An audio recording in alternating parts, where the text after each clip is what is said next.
This is reposted. It is our 150th. Is the camera on this? The camera's on. Okay. The 150th celebration of the reposted podcast. Yeah. We've been doing this 150 episodes. Yeah. And we're still going strong. Well, maybe it's not that strong. it isn't. I don't know. I feel a good connection with you. I feel like this is going to be a good episode. So we're having a celebration, a party. Intern Kirk is here. We'll bring him on in a second. For anyone that's not watching in live, we are, for the first time in the history of this podcast, in the same room when we're recording this. It feels different. It does feel different. Let's start it off the real way. Let's do it. It feels better. All right. So I thought it'd be great for the 150th, as did you, to talk about a quote that had reflection in the theme. So let's go with the quote by Richard Carlson. Reflection is one of the most underused yet powerful tools for success. Here's what you need about Richard Carlson before we get going. You know his book? Remind me. Don't Sweat the Small Stuff, and It's All Small Stuff. Have you ever read that book? I have not read that book, but I do like to read. It's so great. It is so great. Have you? So that means you've read it? I am a 5'10" white guy from the suburbs. Bingo score. Everything in my life is small stuff. I am literally I get frazzled about which birthday party I should go to. And do you sweat it? I sweat it all. You and do. It's all small stuff. Everything in my life is small stuff. I sweat everything and it's all small stuff. The world's my oyster, and I'm getting arguing about which birthday party I should go to. So you picked this quote, but it doesn't apply to you? Or are you you don't? No. I picked this quote, which just has nothing to do with sweat the small stuff. Reflection is the most underused yet powerful tools for success. Here's what I say about reflection. I feel like the number one bingo score for me when we talk about a quote is always, have you reflected on that? For instance, we talked about, I love that Uncle Kirk is here for this. We talked about showing up late. Are you habitually late? There was something about being late. I've thought about that a bunch of times where I'm on my way to something. I was like, Karen would be late to this and she'd be fine with it. And that, I don't know why that's stuck with me. That's the problem. I don't care if you're late all the time. Do you know you're late? Have you reflected, and do you know yourself that you're always showing up late? Because I know people that show up late and they're like, I'm not late. I'm like, dude, you're late. Of course you're late. You started that off with, I don't care if you're late. Do you know you're late? That's it. And that only comes from reflection. You only if you've reflected on yourself do you know, oh, I'm a late guy.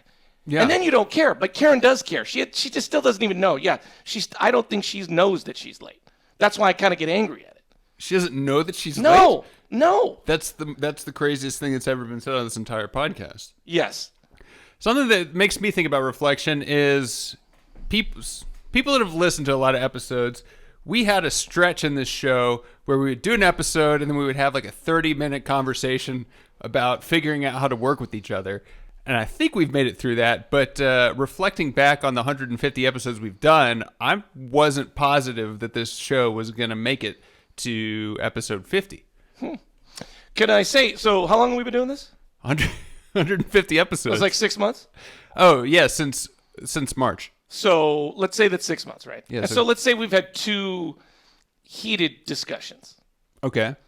Kirk has only had 2 heated discussions in his entire marriage in 15 years. We had 2 in 6 months. So what does that mean? That we're going to be married for 15 years? Honestly, that's what I really think is we can't argue about condoms in jail. But other than that, I think when I look back on our discussions, I think we were trying to figure out each other. And I think my reflection is that it was a good thing and we're going to be able to move forward because we untangled some things. Right. Did you just say you can't argue about condoms in jail? You can't. That's the number one That's thing. a saying? That's Kirk and his wife's first fight. Oh. Because if you're okay, well, let's move on. That's a different episode. Reflection. Your favorite episode over the 150. Oh, wow. Come back to me. Maybe tell me your favorite episode. Without a doubt, and there's not even a close second, is when you brought on the British rapper who spontaneous. What do you call his rapping? Improvised. He improvised. I remember going to the YouTube video and him being at a conference and people were just throwing words at him. He was just da da da da da da da da, and then researching and realizing him saying anybody can do this, and I was like, that's insane. But him teaching me that if you just clear your mind from the clutter, your mind will go. And I actually been trying to do this with my kids, freestyle rapping, and it kind of works. Yeah, I was talking to Kirk before you showed up, and I was I was talking to him, and a name that I couldn't think of at all earlier today just came to me, and it was like exactly what Chris was saying. If you don't think about it, it's going to come to you.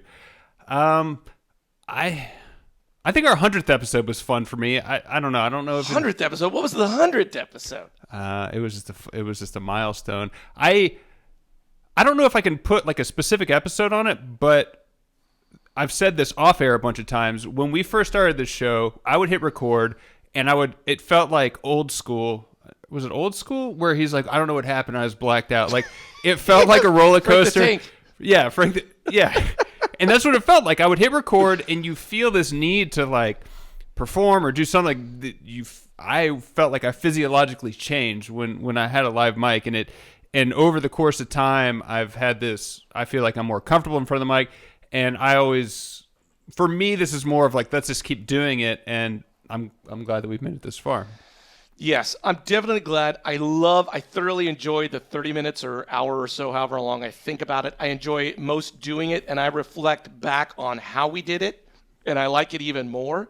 I think we've talked about this before. I think the goal of the show for me is that we sort of start a discussion for a person about a topic, and then they go and think about it. Yeah. We're just we're bantering about it, and we hope it stirs something in someone else, so then they think about it the rest of the day. Yeah, and I think it's been interesting to watch, and both of us being open to it changing, because it is not at all what it started as. I remember I went back probably a month ago, and I listened to the first 2 episodes. I was like, this is gross. Because also the first couple were like 3 minutes. They were just like, again, me feeling like there was an out-of-control train. And if you're listening to 2X at 3 minutes, you're like a minute and it's done. That's really fast. Yeah.